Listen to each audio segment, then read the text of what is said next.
congofrance.com. Et place oyo babomaki bato wana ezali na Chimbulu. Ndenge nini bato wana, ce sont des experts de l'ONU. Quand on parle d'un expert de l'ONU, ce sont les gens qui sont dans les milieux de sécurité, qui na kananga, alatisaki bato mususu ya ntenda, oyo bazali proche ya gouvernement, les mêmes ribans rouges. Les mêmes ribans rouges, alatisaki bato ya ntenda, oyo ezali, muto ezali proche, apparenté ya kamwina sapu, balatisaki bato ne ba riban rouge, et pas gouvernement, pour balobaki ba bato kamwina sapu. Et ça veut dire qu'il y a déjà un projet qui a été mis en place. C'est-à-dire, pour la base de Mabaoutou, na Kassai, Rwandais, na Kassai, il faut pas que ma population à Kassai, secrétaire général.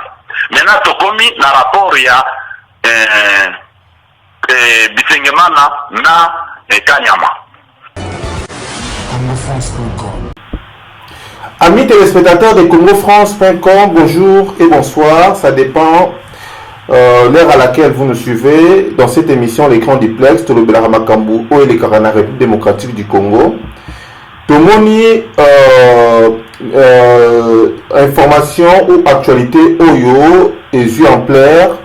Il y a des experts Oya Oni Oyo Babomaki selon M. la mère Mende Alobi Batua Kamuna Sapum Babomaki gouvernement congolais abimisi la vidéo tokoye ba vérité nyoso tola est-ce que ça qui vraiment batu ya kamwina sapu ou bien ça qui batu ya gouvernement donc tokoye bango ba vérité nyoso tout na monsieur Mathieu Ilunga et puis arrestation général Kanyama ou azali sous surveillance donc tokoye bango pe sous et puis la information nyoso tout est très important par rapport il y a RDC là nazana monsieur Mathieu Ilunga ou azana na kata plateau il y a l'écran duplex.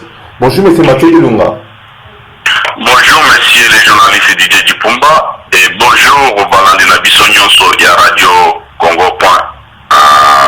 congofrance.com. Ok.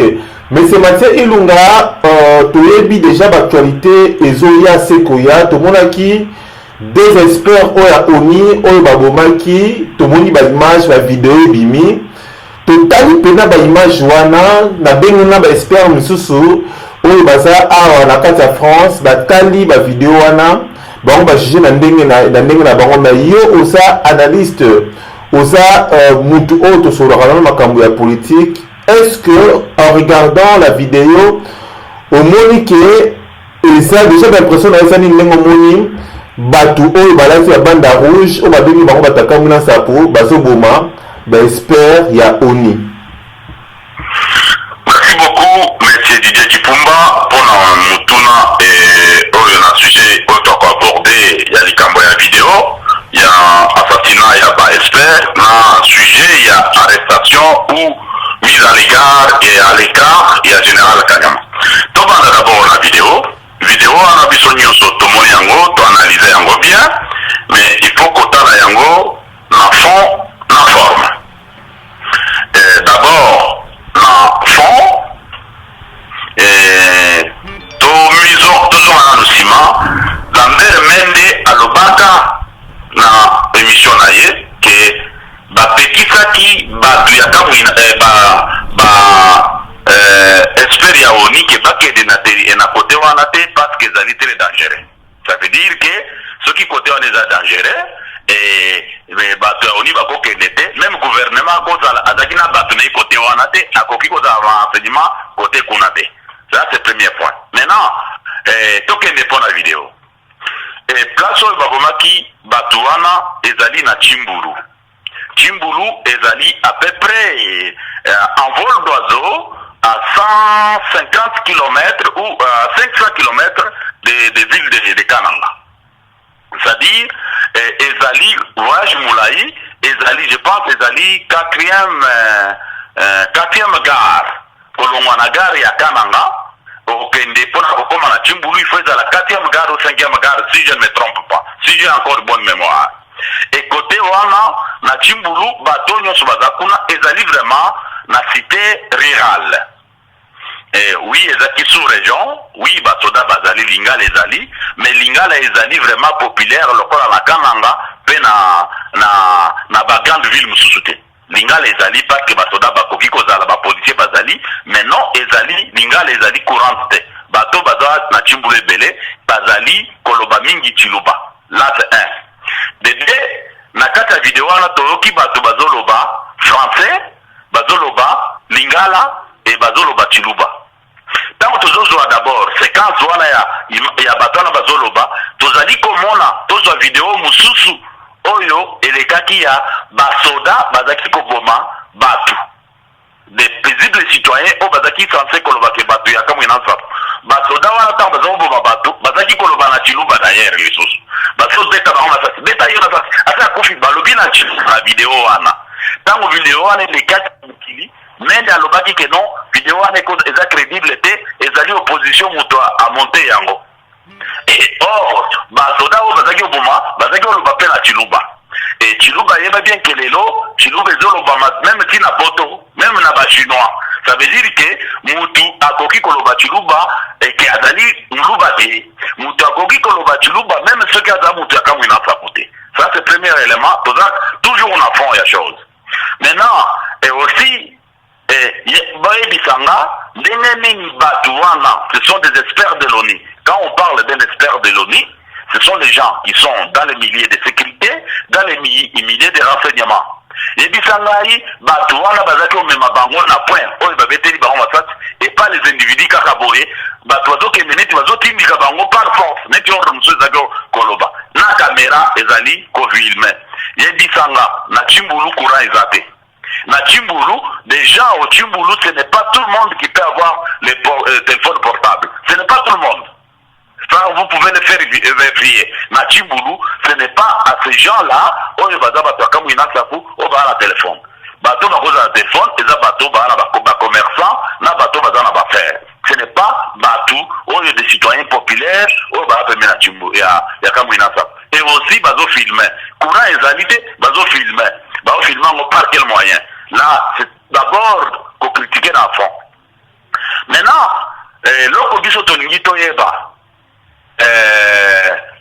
tango tomoni ke basoda ya masaka basalaki ya liboso bazaki olobalinga bazaki olobachiluba balobi même na mnoko chiluba oh pete masaka ya kufite mais boma mushif bazaki olobana chiluba na basoda oyo ya kabila bazaki beta bato. Alors élément ya koloba ke ba bato kama inansafu et ezali ko tenir debout et akoloba pe ke bato wana ba bato kama inansafu ça ne tient pas debout parce que tomonaki d'ailleurs tango ministre intérieur je ne sais pas si c'est l'être, s'il est encore ministre, Shada Yakendeki Nakananga, Alatisaki Batumususu Yantenda, Oyo Bazali proche du gouvernement, les mêmes rubans rouges. Les mêmes rubans rouges, Alatisaki Batu Yantenda, Oyo Bazali, Muto Yazali proche, apparenté Yakamina Sapu, Balatisaki Batune Bariban rouge, et pas gouvernement, pour Balobakeba Batu Yakamina Sapu. Ces éléments-là prouvent bien que les manœuvres, les modèles d'ajustement, les modes d'opération, où il y a Batsoda, Bazaki Koboma, les prévisibles citoyens Nanzela, Batouatia Maboko Likolo, Batouan Koutouazan Bazaki na Bandor Rouge, Babetaki Baron Matatina, Bazol Banamounoambok, Baladi Teni militaire, Bazana Moutuka ya armée, ya FARDC, Bazobe na major na Bango, Bazobe ta population Massat, Bazaki, Batouakamina Sapute, bazakolo bachiluba bazali ba militaire sikoyo koloba na baoyo babomi ba expert ya oni parce que balobi chiluba parce que balataki bando rouge que bazaba takamina sapu ça ne tient pas debout. Ça ne tient pas debout. Ça, nous sommes dans les fonds. Et qu'on a pris sa arme, ancienne arme. Tout le monde a dit tango bazo sala ba récolte ya ba arme native partout. Tout le monde a dit ba arme. Tout le monde a dit bateau yo ya GDO na ba arme. Le Cambodge ancien arme ezali symbole ya Kamwina Sapu Kamwina Sapu marque arme wana eza marque fabriquée par Kamwina Sapu azali fabriquer arme te. Là toza toujours na fond maintenant na forme yebisa ngai au moment où bazolinga badirigeanter enquête internationale libre et transparente sur ces choses-là. Pourquoi bazu vidéo wana o ezali élément d'enquête? Pourquoi babwaki yango ole bapesa yango na banqueteur pour banqueteur bamona vidéo wana baye ba place wana ba localiser place wana bayeba identifier origine ya vidéo wana parce qu'aujourd'hui la technologie peut nous dire qui a filmé. La technologie peut nous dire qui a filmé et à quel moment on a filmé. Ça c'est le même d'akoki koko sabatute. Pourquoi maintenant na cadre ya forme pona nini ba précipiter yango. Et nyonso wana ezali toujours na mode d'opération ya gouvernement Kabili oyo azali au bout oyo azali vraiment au bout pied au mur bomoni Kabila abandi tournée akendaki na Égypte akei na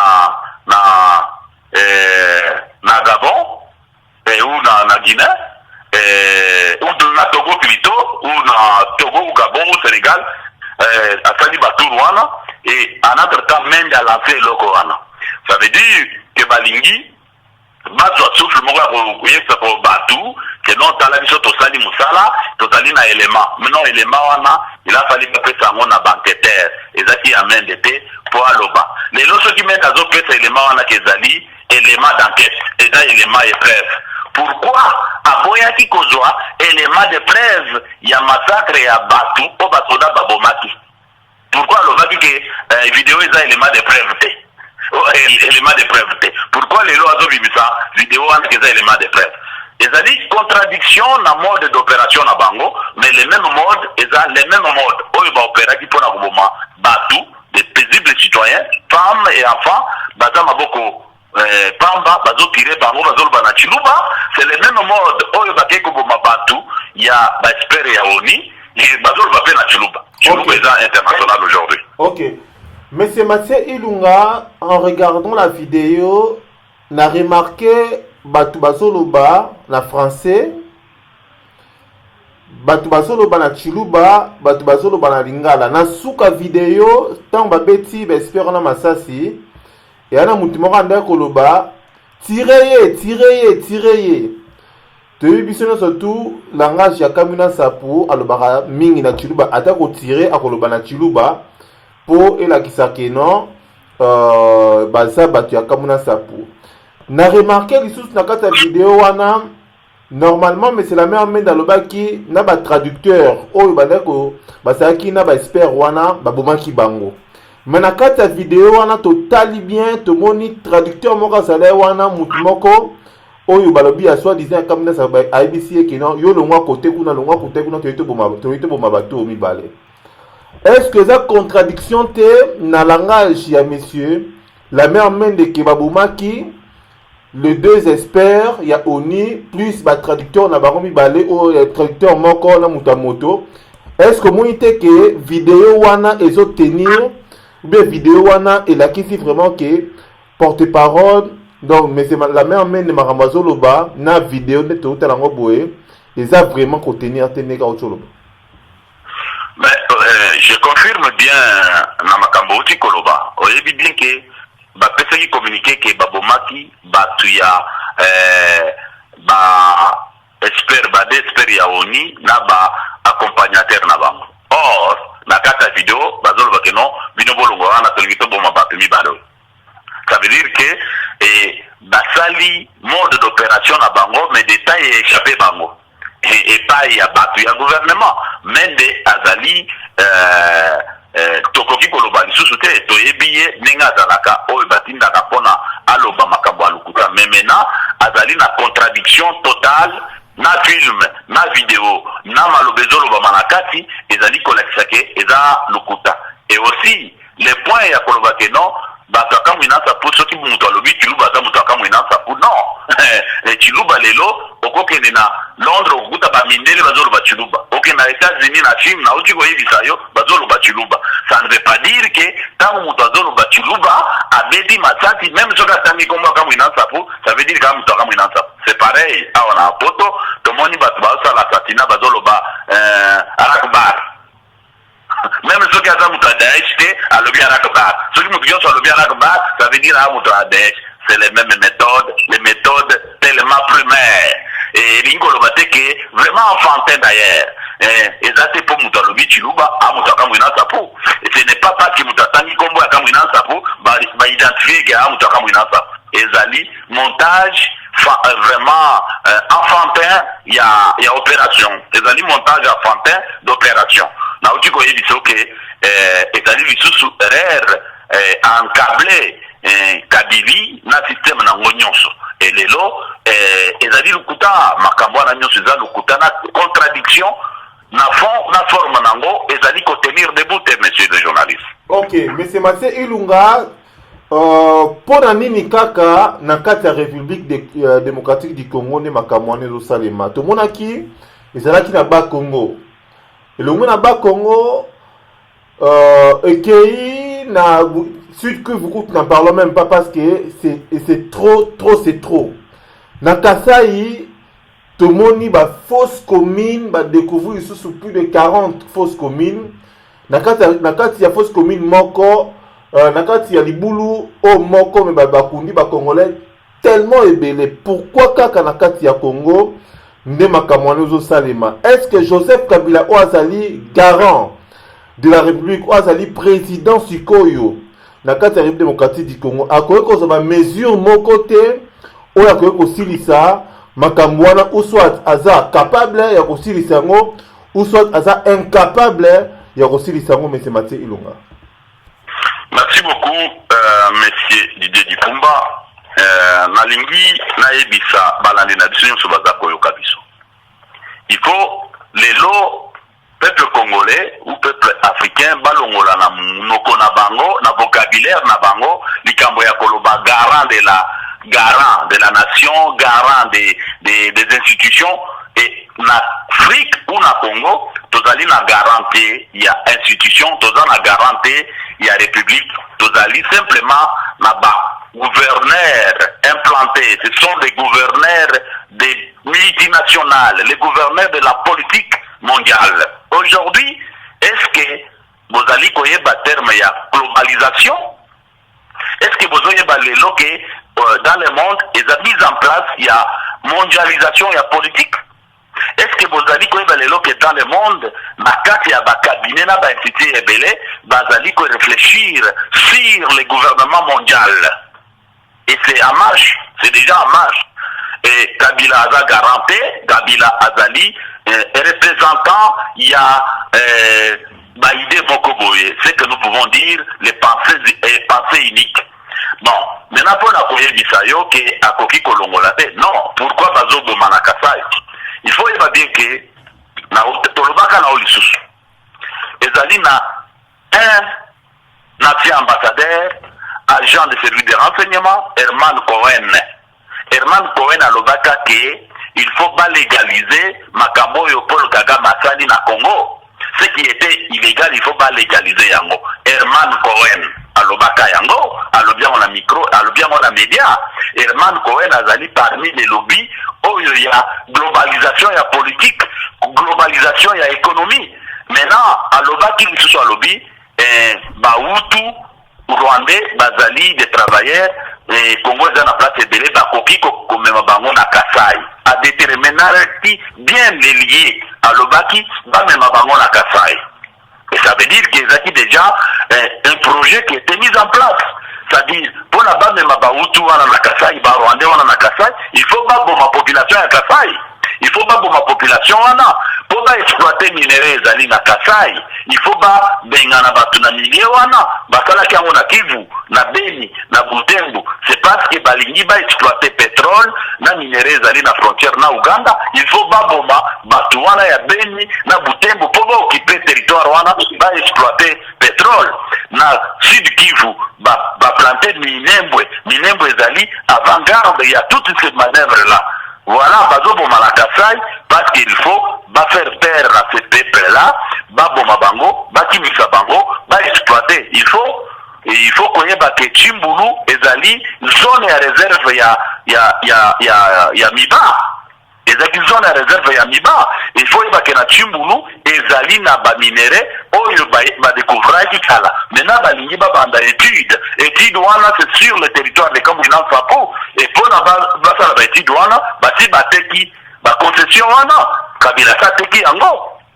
na ba entreprise minière mais pour ba banda étude wana il faut ba benga na bato il faut ba boma bato Kabila akoki ko sauver te akoki ko freiner le côté c'est à nous le peuple ya ko chasser Kabila pona ko sauver et bino bokoki ko ba moto ya zo boma yo o ba sauver yo moto zo boma yo azana mission ko boma yo okende ko senga okende ko vérifier pana azo boma yo facilement et nyonso wana ça fait partie ya programme bati basalaki James Kabareba alobaka yango na micro ya Colette Blackman alobaki que non les lots troubles les anaka et kosala manakasai ezaki déjà un plan bazali kolandela plan Kabila akoki ko stopper le côté parce que azali na kati ya machine wana les lots soki bazoboma biloko wana baza kosala Kabila pression pour la Kabila a libérer ba marché Congo ezali marché mondial Congo ezali réserve ya ba minéraux stratégique ya monde il faut monde contrôler yango voilà Kabila za ala eloko akosala te. Ok, mais c'est Mathieu Ilunga liaison nini ezali ya affaire ya Kasai affaire ya Kamuna Sapu tuerie ba fausse commune wana na la personne de monsieur général Kanyama. Merci beaucoup na likambu ya na mutuna na yo tolingi lelo to solo la yango bien et na lingi peuple congolais mobimba yo ka yango bien à chaque fois makambo ezo sama na Congo na biso tozali kozwa yango na émotion mais tozali ko perdre des fois le contrôle na landi na ngai biloko ezo lobama na ba média na ba réseau bazali même kofinga Kanyama bazali ko ba kufwa bona boy na idike na micro na yo tolobaka un certain moment que non il faut tout ça la bateau bazana ka Kabila na koma bali na biso de l'intérieur pour la paix ko détruire Kabila eloko balobaka na lingala nyama wa ele ka lideso zakana kati ya lideso maintenant il faut bato va réfléchir comment nyama kota kana lideso c'est ça ce qui manque le peuple congolais même le politique congolais de savoir comment entrer au sein du système pour le contrôler et le détruire. Oyebi tobanda nanu li problème ya police ebandaki tango babomi Chibeya na mutu ya police ezaki na John Numbi azalaki vraiment quelqu'un populaire na milieu ya police na armée du côté Katanga et azalaki parmi ba jeune oyo Mzee Laurent Désiré Kabila azalaki ko tia la confiance et Joseph Kabila a mis sa puyaki sur John Numbi pour la confiance naye na côté ya milieu oyo ya militaire na ya Katango ezaki hostile naye mais ba Rwandais ba yebaki que non pour bakota na kati ya eloko wana ya police il faut ba faire sauter John Numbi ba yebaki yango pour na ba contrôler police il fallait ba faire sauter John Numbi et voilà pour la sauter John Numbi ba yebaki tempérament John Numbi bayebaki faiblesse à John Numbi les vantant en guerre John Numbi aposaka baati mususu azaki ko aza mutu amayele atanga aza intellectuel mais azalaki kosala biloko mususu na sentiment un peu civil sans kozala na réflexion fort ya koyeba tango balingi mpona kofaire soutese ye Kabila monaki ke moyen za te il faut koyeba ke John Numbi azalaki ministre et azalaki chef d'état-major ya force aérienne azaki commandant force aérienne John Numbi azaki directeur ya communication ya armée mobimba John Numbi et John Numbi azalaki commandant ya police et John Numbi a joué l'intérim ya chef d'état-major à une certaine époque na période ya Mzee ça veut dire azalaki na bantré ebele na réseau ebele na milieu ya sécurité maintenant pour na détruire il a fallu qu'on signe ses touches oyo peuple bakoki kokwakable ye basali opération ya baboma Chibeya basimisi John Numbi touche peuple olie kotala eloko batali kaka po babomi Chibeya mais batalaki pourquoi baluki baboma Chibeya te peuple asukaki kaka wana babandi kofinga John Numbi zokande plan ya Rwandais ezaki basali sotese John Numbi basimisi touche avec une personnalité des droits de l'homme oya kozalaki intouchable il fallait basala yango pona John Numbi akufa oyebi génocide ya Rwanda Kagame nde mutu a déclenché yango pour azo pouvoir c'est les mêmes méthodes pour mpona bazwa contrôle ya police na Congo, il a fallu basimbisa John Numbitush na une éminente personnalité ya droit de l'homme Tibeya. Mais peuple biso nyonso na émotion o Tibeya John Numbi zokande basali yango mpona porte u efungwama nani Bisengemana Rwandais, Bisengemana membre ya FD Goma, Bisengemana produit ya Kagame na Moïse Nyarugabu na Rubewa bazui contrôle ya police. Mais l'autant toujours le bawa police ezali l'unité les mieux infiltrée par l'armée aussi d'une façon où yoko bi se rendre compte. Et banda qui intérim na ya sala yango 5 ans pour yako koma inspecteur général. Maintenant tokomi na rapport ya Bisengemana na Kanyama.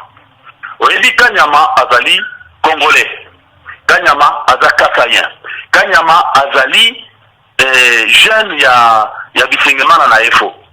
Je corrige parce que la fois dernière on a dit que baza bato ya promotion moko 20, non, Bisengemana aza EFO 18, Kanyama azali EFO 20. Batanga na école moko. Maintenant, comment on a ampleur oyo Kanyama kokaki abandaki kozwa na makambo azaki kozwa, il fallait na moment oyo Kabila luka kolave elongi na ye liboso ya communauté internationale. Lokola bankablaki Kanyama et pas communauté internationale, il faut kwankable ye pona kosala neti baza ko sauver elongi na bango. Et dede bamoni bien que Kanyama na ba information toza nango, il paraît-il que na réunion basalaki Kanyama azalaki na divergence na Bisengemana sur les moyens oyo bapesaki pour le maintien de l'ordre et la marche, il y a le 19 avril passé. Le Kola Kanyama, lui n'a pas de moyens, Bisengemana n'a pas la quitter. Et après, l'information de Zanango, Tango Badimi, Bisengemana a lobby na milieu moko que non, Rwandais, il va comme il s'en a biso, Bazon n'a pas dit sa biso. Tango Zongi na Matoi, il y a Rwandais pas fâché, il fallait maintenant qu'aussi ça en a Kanyama. Parce que mon avis a commis avec la tendance maintenant, il y a kolinga ko bousculer gouvernement, ko bousculer sécurité, il y a Congo.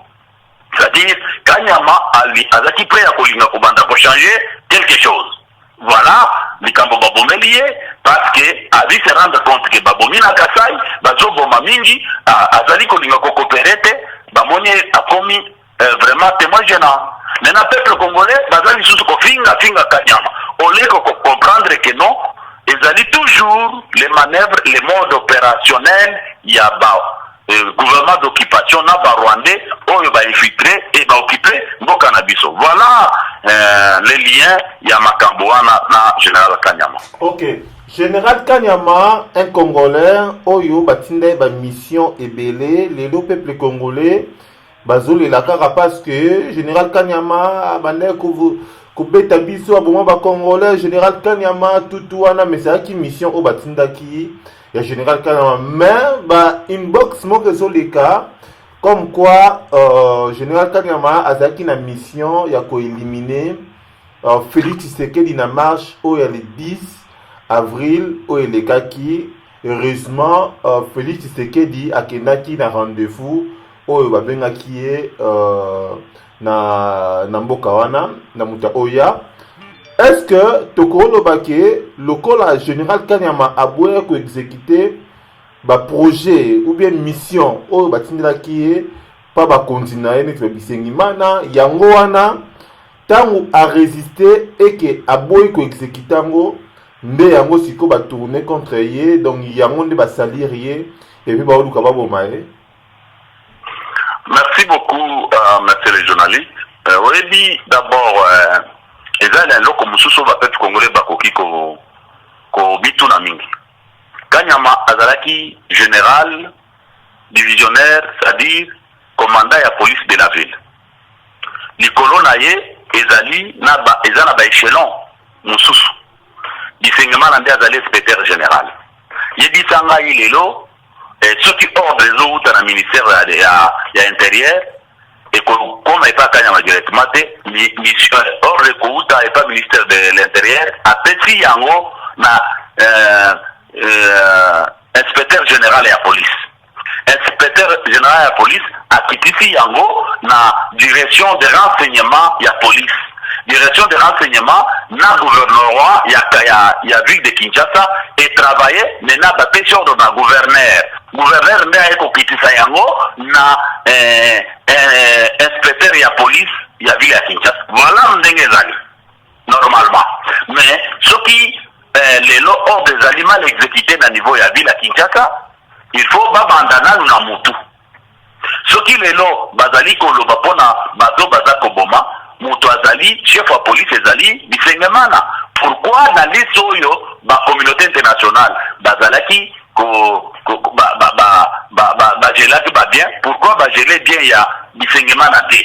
Pourquoi bisengemana, lui qui est le patron numéro 1 ya police, oyo azo te pas ministère ye pas naye? Pourquoi ye ba enquêter te? Pourquoi bazalaki ko enquêter d'abord Kanyama qui est plus bas? Alors, pourquoi bazalaki ko enquêter gouverneur te? Parce que c'est le gouverneur qui est le patron administrateur, azali le président ya ville à Kinshasa. Tout ça on a deux formes. Maintenant, sécurité à ville est dans la maboko ya Kanyama. Ça veut dire que chef ya Kanyama est un gouverneur Kimbuta. Pourquoi bazu Kimbuta te? Pourquoi bazu tuna Kimbuta te? Bazali koya et pas Kanyama. Ça veut dire que il y a quelque chose. Oh, ils ont salama. Les peuple congolais, bazo les lake Kanyama zaki koboma bango. Mais Kanyama zako za ordre. Bazali komisa attaquer pas Kanyama. Bazali kotika Rwandais bisengemana calme. Azoko sa ba Rwandais bakonome ba Rwandais mususu na place ya Kanyama bakokonjule musana bango calme. Na tango bino za ko attaquer ndeko na bino, o yazaki ko exécuter ba ordre mal donné par hiérarchie na ye.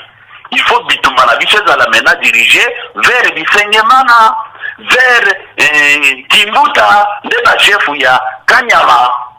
Nde ba chef ya Kanyama. Pourquoi les lo baza et zaneti na unité bazo kendo attaquer soda parce qu'il a exécuté l'ordre ba pété pas commandant na ye. Oui, ordre mal donné, ça s'exécute pas. Mais dans le pays le Congo, mais ils ont existé. Vraiment, tout le sentiment est moko total à Makambu, la réalité na yango. Ok. Kanyama. Olobi aussi ça pour na Kanyama s'il vous plaît. Alobi Kanyama azalaki exécutant, oui, a exécuté ba ordre mabé, a sali musala des sales besognes au papesa ke baba occupant chef naye bisengemana. Il faut les lots vite na biso ezala sur bisengemana. Il faut bisengemana répondre na bavire ya police. Tomoni ba policier oyo batindaki na Kasai. Tomoni ba policier ya ville ya Kinshasa babwaki mission. Babwaki mission bakimi na camp. Ça veut dire que makambo ezaki kosalama na nkuku. Et makambo bazotinda ba mission akendo bon bato ba policier ya Kinshasa baboyaki batimaki kama. Ça veut dire que mutu oyo azali à répondre ezali bisengemana na ministre intérieur na Kimbuta. Et Kanyama lelo pas qu'à obéir te de bamoni ye mabe lelo pas qu'à obéir te peuple congolais ko baye bayango. Ok. Mais c'est Mathieu Ilunga, tout comme nous avons une émission, mais quand même, question très important, il y a il faut bailler bas. Il y a un passeport. Passeport le plus cher du monde, c'est un passeport congolais. Tracasserie, et ça makasi, et ça capable congolais, na Congo, na RDC. Place où ça la cop, il y a ko yiba peuple mbongo, peuple oyo, ça ba pauvre. Basa mal payé et ça kaka na Congo. Qu'est-ce qui se passe marambo ya passeport? Pourquoi passeport est ça plus cher qu'ailleurs qui n'a pas payé misusu, mais passeport oyo et ça en RDC ndiango côté $185. Merci beaucoup monsieur Didier Dipumba. Avant bandali kambo ya passeport na lingina répondre muke na question tuna kinga sur complot et assassinat ya Félix Tshisekedi. Avant la côte le camp passeport. Oui, tout le monde est dans les cas dans les réseaux sociaux que Balinga Kiba vous Félix Tshisekedi et Bapesa qui mission est pas Kanyama. Et ça, je laisse point de vue wana na bateau bazo pesa renseignement. Mais ceux qui t'olingi, t'ont analysé. Et bisangai, Félix Tshisekedi a zo avion, a zo kende, a zo na contact kutu na bateau, sous son bako ça les mabé vite. Et puis ça m'a choqué mission wana ke Kanyama alingaki aboma Félix Tshisekedi na Kinshasa elingi ezala na compte ya nani ezaki ezala bénéfique na nani parce que soki abomi Félix Tshisekedi paye kozala kopela moto qui devrait gagner là-dessus ceux qui paye apeli moto moto alinga perdre ezaki Kabila. Alors je ne vois pas l'intérêt oyo balingaki bapesa mission ane pa Kanyama po aboma Félix en plein air na marche publiquement ou bien basala eloko moko na Kinshasa baboma Félix ekozala na contre bénéfice du côté ya Kabila. Or bakoki koboma ye par empoisonnement na makambo bisika akendaka na bato akotana na bango bakoboma ye na douceur. Mais kopesa mission na un officier aboma ye na ville ya Kinshasa publiquement na ebike wana ekozala erreur moko oyo soki esalamaki Kabila alingaki akufa ye moko parce que wana mboka elingi epela moto. Voilà sur ce point là ça veut dire que question ya koloba ke Kanyama azalaki na mission ya koboma Tshisekedi Félix et bien là je ne suis pas tellement d'accord parce que eza na bénéfice ya nani. Maintenant pour na passeport nalingi toyeba bien na passeport le plus cher ya Congo toye na bino na bamboka poto ya bamindele tomoni ke ba document d'identité ezali toujours les mêmes pendant beaucoup des années ezalaki biométrie eyaki te bayaki kochanger biométrie mpona bakota sikoyo na modernité na communication antika esalami ebouja te eza ndenge moko mais epa na biso na Congo à chaque fois que ezali ministre ya affaires étrangères atika il faut pas modifier passeport. C'est-à-dire, ezali marché oyo eza na bongo ebele, oyo bakoki ko détourner bongo ebele, oyo bakoki ko escroquer peuple congolais. C'est simple que ça. Maintenant, si ce marché-là, bateau baza na kati ya marché wana, ezali famille ya Kabila, na ba compagnie ya Kabila. Tout le monde a dit yango, batangi ba compagnie ebele ya Kabila. Maintenant, na marché wana, ezali ministère ya affaires étrangères, lokola azali garant ya document wana, au lieu d'aller même à l'intérieur, et comme il a ministère des affaires étrangères. C'est ça aussi le problème. Ministère des affaires étrangères, azali na pourcentage na ye, en tant que ministre. L'État, il faut dans la pourcentage na ye. Maintenant, bateau, na ye là qui est marché. Il faut dans la pourcentage. Quand je bango, sikoyo, bateau na ba qui est marché. Na, ba yebatiaki bango contact na fournisseur, bazali na marché na pourcentage na bango. Mouto a produire document, a cause na marché na nango. Ce que les alliés étaient, ce que les na sous-traitance, il faut pas bâtir toutes ces marches là pour na passeport comme cher. C'est simple que ça. Maintenant, ils ont profité na nani. La famille Kabila, des azali na sur ce marché là. Vous avez dit combien de millions et côté na poche à Kabila. La famille à Kabila na Kabila lui-même. L'entreprise wana, il y a passeport. Et combien et détruire économie, il y a peuple congolais. Oh, il va tomber qui va passeport, va changer Moussoussou. Combien? Tu sais, ezali escroquerie politique et économique. Ezali détournement des biens publics et des fonds publics. Maintenant, nous échelon, il y a pas pourcentage. Maintenant, qu'est-ce qui revient au trésor public? Maintenant, est-ce que le trésor public, Tozali na bongo wana réellement? Et ça pour venir na document wana, et document wana, et ça la miwapi. Et ça vraiment, c'est lui qui a fait d'origine arménienne, biloko moko boye, oyo ezali très flou, na bénéfice, il y a famille Kabila. Bon wana, azoyi bayango, na ya peuple congolais, a IBP, économie ya Congo, yango de azali ko corrompre nango, des hommes politiques, yango de azo corrompre nango, population na biso. Les mêmes, notre argent, nos biens à nous. Voilà pourquoi ce passeport-là est cher, parce que Zali n'a pas intermédiaire ébélé, et dans le marché ébélé, où ils ont commis ça entrecroisé. Ok, merci beaucoup M. Mathieu. Prochainement, tu vas développer votre qualité ébélé, Oyo Ekoya, Nambalasima, concernant la République démocratique du Congo. Merci pour la disponibilité nayo et puis pour le passage nayo. Nakatia émission Les Grands Duplex, Nakatia CongoFrance.com. C'est moi qui vous remercie, monsieur le journaliste de Pumba. Je remercie aussi notre peuple et nos fidèles auditeurs qui nous suivent sur CongoFrance.com. Partout ailleurs, aux États-Unis, au Canada, en Afrique, en Orient et aussi au Congo et surtout ici aussi en France. Restez toujours fidèles et branchés na télévision na bino ezali ko informer bino de l'actualité de nos pays. Merci beaucoup. Merci beaucoup, au revoir. Au revoir. Congofrance.com